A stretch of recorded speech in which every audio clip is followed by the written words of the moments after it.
Dr. Jerry Sunshine Novak from Growth and Thriving Coaching here to talk about a post I had put up earlier um, that discussed basically limiting beliefs, limiting self-talk, how maybe you are good enough, you are worthy enough, um, just that you don't believe you are. And so I wanted to share a story. It's a very sort of famous allegory. I originally heard it as being attributed to P.T. Barnum from Barnum and Bailey Circus. However, if you Google it, you'll find all sorts of origins or sources from this story. So I don't know that it came from P.T. Barnum or not. But the story is this. Um, the traveling circus from the early 1900s, when the circus would go from city to city, and it was a very big deal. So circus showed up in, I don't know, New York or Chicago or Philadelphia, some big city, and all of the newspaper reporters came to cover the circus coming to town. And so the way I heard it was P.T. Barnum was giving these reporters a tour of the behind the scenes, setting up the big top, all of the performers preparing and getting ready.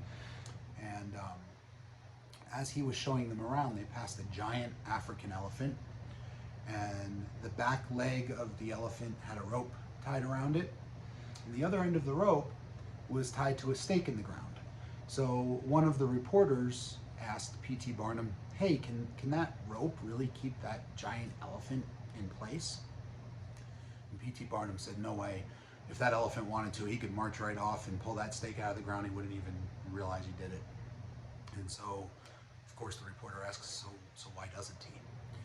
And P.T. Barnum explains, well, we have trappers who go to Africa or to Asia, and they trap these elephants when they're small and bring them back to the United States. When they're little, they're not strong enough to break free. So we tie them up to a stake, and for a while they pull and they tug and they try to get free. And they eventually learn that they can't. And no matter how big they grow from that point on, they never try again. They just have learned that the rope keeps them in place and they're stuck. And so I think that this story pertains to a lot of us. A lot of us learned when we were small, or when we were in different circumstances, or when we had fewer resources, whether those are tangible resources like money or a car or a place to live, or internal resources like resilience or cognitive complexity or emotional development. We learned that we were small, that we were not worthy, that we were unlovable, that we didn't deserve great things. And while we're bigger now, while we may have better resources now, while we have more mental complexity and capability, and while the people who taught us those lessons maybe aren't even in our lives anymore, we still believe them. Here's the thing, if you could convince that elephant that he had grown or that she had grown, if you could show them a mirror and show them just how big they were, they might try to break free again. And that's part of what we need to do if we want to grow and if we want to thrive, is we have to recognize that those messages were implanted at a different point in our lives, and that we're not where we were. And we have different abilities now than we once had.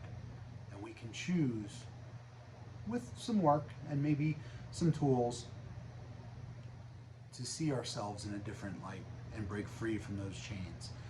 This is a concept that's called learned helplessness.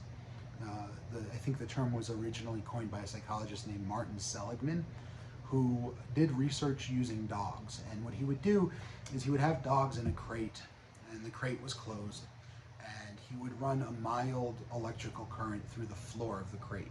So the dogs would get a little shock. And in the beginning, they would try very hard to break free from the crate, but they would realize that they couldn't. They were stuck in the cage. And so eventually they learned to just lie there and accept this little shock. I don't think it was painful. I think it was just mild and they didn't like it.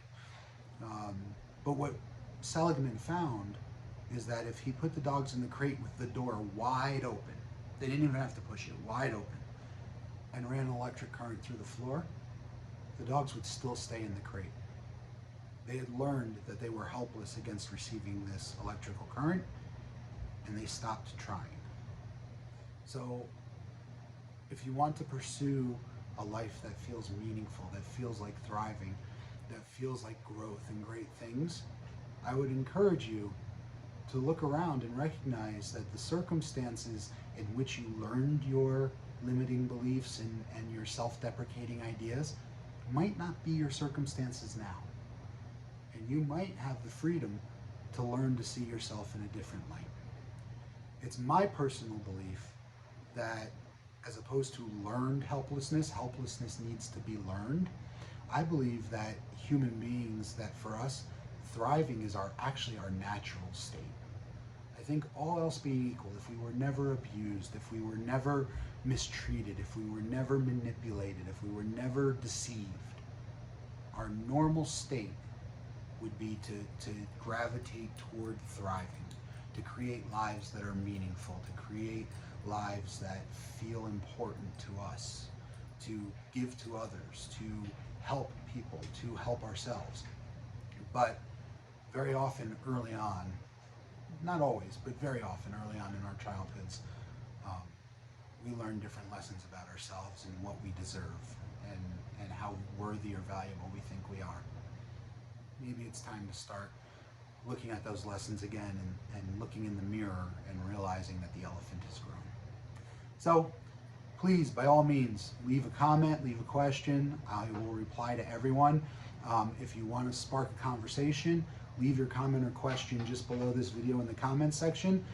If you would rather have a private discussion or question, by all means, private message me. I'm happy to respond. And be on the lookout. In a couple of weeks, I'm going to have a course coming called The ABCs of PTG, where I'm going to talk about post-traumatic growth and a lot of the tools that are used to help people achieve growth and thriving in their lives. I'm going to cover topics like what is post-traumatic growth. We'll talk a little bit about the neurobiology of trauma and recovery from trauma so that you can understand how things have impacted you.